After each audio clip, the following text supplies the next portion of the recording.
So ಇದು guarantee ಹಣವನ್ನ 2 ದಿವಸದ ಮುಂಚೆ ಹಾಕಿದ್ದು ಅನುಕೂಲ ಆಯ್ತು ಅಂತ. ಶಿಗ್ಗಾವಿಲಿ ಬಾಯ್ ಬಾಯ್ ಬೊಮ್ಮಾಯಿ ಅಂತ ಹೇಳ್ಕೊಂಡು ಕೈ ಕಾರ್ಯಕರ್ತರು ಸಂಭ್ರಮಿಸ್ತಾ ಇದ್ದಾರೆ.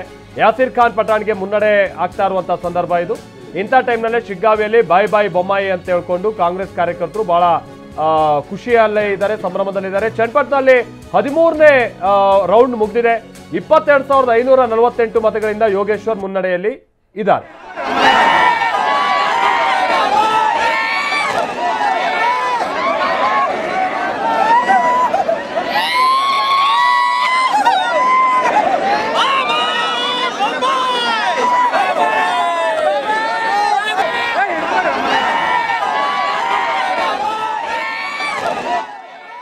ಇನ್ನೊಂದು ನಾವು ನೋಡ್ಬೋದು, ಕಮಲ ಚಿಹ್ನೆಯನ್ನ ಉಲ್ಟಾ ಮಾಡಲಾಗಿದೆ. ಸೊ ಬಾಯ್ ಬಾಯ್ ಬೊಮ್ಮಾಯಿ ಅಂತೇಳಿ ಕಮಲ ಚಿಹ್ನೆಯನ್ನ ಉಲ್ಟಾ ಮಾಡಿ ಕಾಂಗ್ರೆಸ್ ಚಿಹ್ನೆ ಇರುವಂತ ಬಾವುಟವನ್ನ ಹಾರಿಸ್ತಾ ಇರುವಂತದನ್ನ ನೋಡ್ತಾ ಇದ್ದೀವಿ. ಸೊ ಈ ಮುಖೇನವಾಗಿ ಶಿಗ್ಗಾವಿಯಲ್ಲಿ ಕಾಂಗ್ರೆಸ್ನ ಕಾರ್ಯಕರ್ತರು ಬಹಳ ಸಂಭ್ರಮದಲ್ಲಿರುವಂತಹ ಸಂದರ್ಭ. ಬಸವರಾಜ ಬೊಮ್ಮಾಯಿ ಅವರು ಮಾತನಾಡಿದ್ದಾರೆ, ಬನ್ನಿ ಏನ್ ಹೇಳಿರ್ಕೆ ಅವರು. ಉಪಚುನಾವಣೆಯ ಮತದಾನ 8ನೇ ಸುತ್ತು ಮುಗಿದಿದೆ. ಇನ್ನು 10 ಸುತ್ತುಗಳು ಬಾಕಿ ಇದೆ.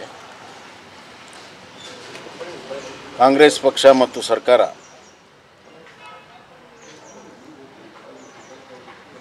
ತನ್ನ ಅಧಿಕಾರ ಮತ್ತು ಹಣದ ಬಲ ಪ್ರಭಾವ ಬೀರೋದು